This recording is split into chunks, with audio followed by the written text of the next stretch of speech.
ជុំបិណ្ឌវសាទៅជន់លិចផ្លូវលិចវាស្រែស្រូវតាមផ្លូវមានតែជីងទុកជុំវិចនំអន់សមនំចេកនំគមអន់សមជ្រូកទៅបងបាយបិណ្ឌជូនដូនតាមុនសូរយ៉ាមកដល់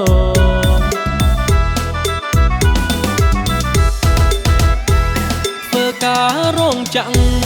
រកប្រាំងជញ្ចឹមជីវិតជុំបិណ្ឌឆ្នាំនេះមិនឲ្យអាខានឡើយណាមាន15ថ្ងៃគួរតែលោកលៃពេលយាត្រាខែជុំបិណ្ឌដូនតាខ្មែរទាំងលោកាកុំភ្លេចឡើយ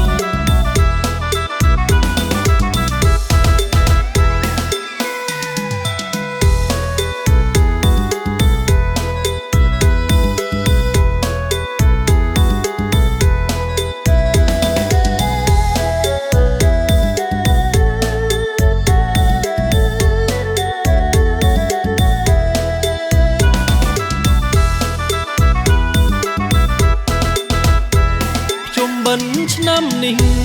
ចិត្តសែនសប្បាយខ្លាំងណាស់ព្រោះបានទៅផ្ទះជួបជុំបងប្អូននៅស្រែកាលពីចូលឆ្នាំរវល់មិនបានជួបពុកម៉ែចិត្តសែនឯកាពុកម៉ែយាយតាចាំនៅឯស្រុក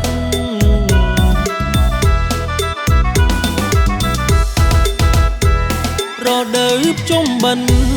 វសាទៅជន់លិចផ្លូវលិចវាស្រែស្រូវតាមផ្លូវមានតែជីងទុកជុំវិចនំអន់សមនំចេកនំគមអន់សមជ្រូក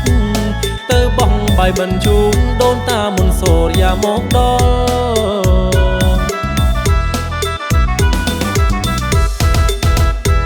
ធ្វើការរងចាំងរកប្រាំងជញ្ចឹមជីវិតជុំបិណ្ឌឆ្នាំនេះ